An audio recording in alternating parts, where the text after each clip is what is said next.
Wednesday, November 12, 2025, I arrived in Perth, Western Australia by myself. It would be the last solo travel trip before I started a new job in December.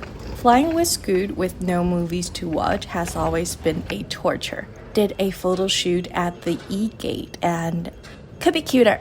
Anyway, it was 5:30 in the morning and I was leaving for the city center. Why was the air traffic control tower so close to the general area? Doors closing. The sunrise of Perth. The metro station reminded me of the one in Copenhagen. Unreasonably spacious and neat. Sadly, it's a card-only machine. My plan to get change failed. But my plan to get the Metro card was achieved right away. Yay! It was even more Copenhagen at the platform floor. I booked a bunk bed, which required me to check out 5 hours later since I knew I would be exhausted after the night flight from Singapore to Perth and could not bear with the no place to rest hours before the 2 p.m. check-in time of my accommodation for today. I love that you could easily tell how much they love their animals and celebrated biodiversity. I might be romanticizing, but I don't care. Got to the city center at 6 in the morning and tall buildings were ruining the view as always. Wanted to tap my card before leaving the stop, but turned out that was a broken one. My luggage was really heavy.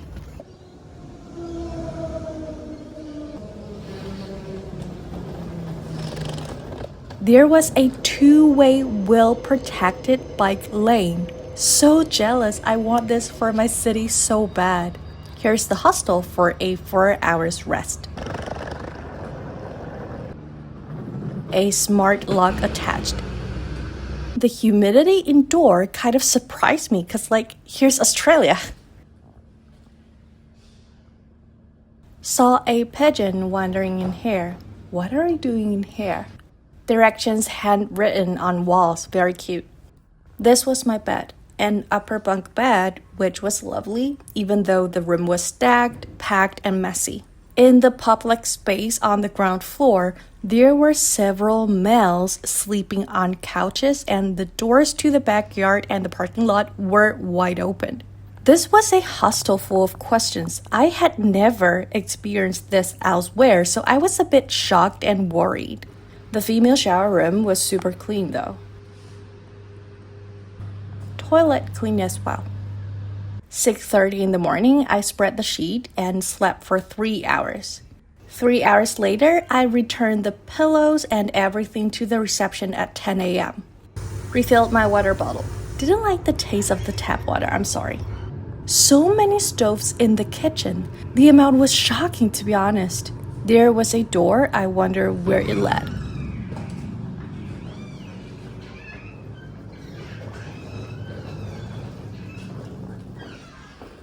Right, I think it was to the parking lot. So basically everyone could enter the hostel and the smart lock was just cute. That looked like a backpacker who was walking by this area and decided to rest on the street just for now. Imagine feeling physically safe, knowing the possibility of getting raped on the street is low and letting yourself do the same thing he did here must be nice. Heading to my next hostel with my backpack and suitcase. The route was uphill. The weather was incredibly good. Now here was the downhill. That would be the hostel for today and tomorrow. See how there's no cloud at all. A cockroach in the lobby reminded me of my country. Put on my sandals and packed my jacket and then dropped my suitcase in the luggage room near the reception desk. The laundry fee was quite expensive here, while the washing powder was affordable. Very happy to see the hair dryers. So here's where I put my luggage, and the key for the luggage room was giant. 10 to 11, I sat here for a while to charge my phone. Many brochures on the table, and look what I found! I was really excited because visiting Rottnest Island was considered to be the highlight, the biggest plan throughout my trip to Perth. The bulletin board in this area had so many advertisements and job opportunities. To me, this is so Australia because going on working holiday to Australia has been really popular for Taiwanese people. It feels like I'm seeing what people on working holiday are seeing. And this is such a clever way to give away your contact number. It's like, I know everyone here has a busy schedule, but if you happen to see this, how about tearing off a tiny piece of paper with my number on it, just in case you need this information later. Brunch time. Australian brunch place. They had sandwiches too. A staff member, probably the owner, greeted everyone warmly, especially to those he knew. This place must have been popular in this neighborhood. The chair barely had a backrest, which was killing me, but that's okay. And here's the breakfast of champions for me. Look at the portion. I was a bit afraid. Wow. Seriously, how many eggs did they use, right? Okay, I think there were probably 6 eggs. According to my memory, the dressing for the sauteed mushrooms was vinegar. Not my cup of tea though. But I was happy. And I ended up being too full like I always do. So I had a walk to the city center. Saw the contoured bike lanes. Got very jealous again. But at the same time, I was very happy because before leaving Taiwan, I got a job offer starting in December 2025. Yay! I got fired 6 months before this trip, by the way.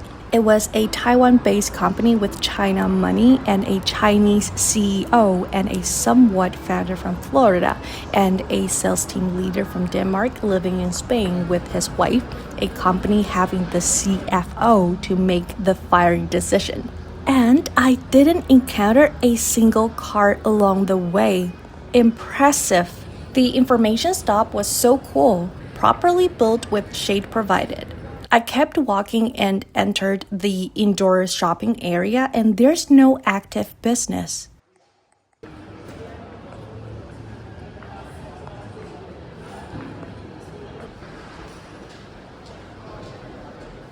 Here was the camera shop. I didn't bring film with me, so I thought I'd get some in Perth.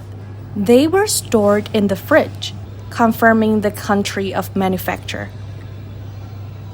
Eventually got this one. I had never seen this brand before.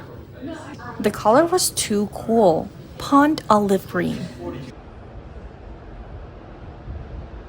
A pretty corner.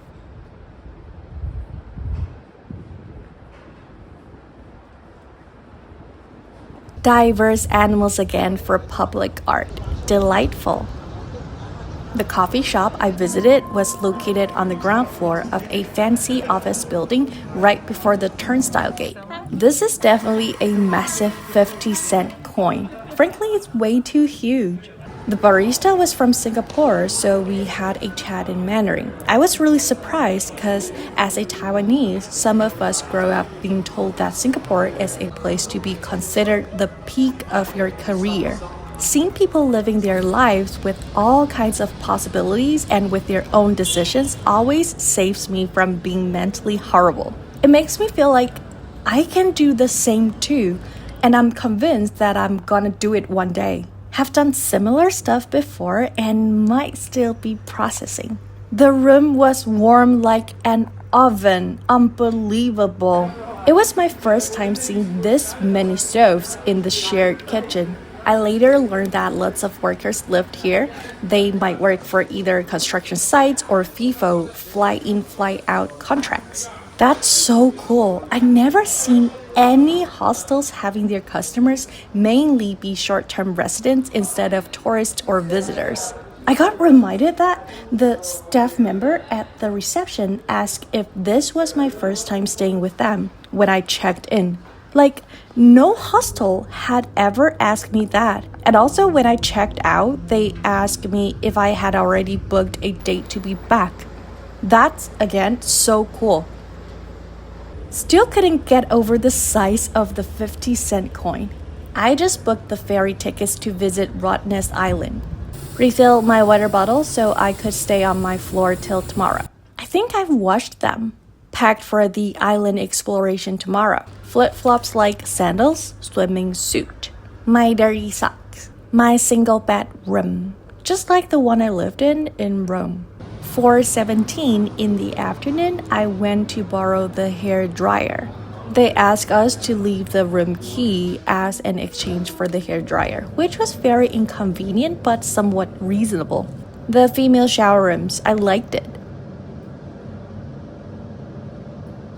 Can't remember why I was highlighting the rack. I might be appreciating it because there's none when I was in Rose Island. Okay, so my towels fell off the clothes rack, so they're now dirty, which annoyed me. And I wrapped the whistle holder on it to be the barrier.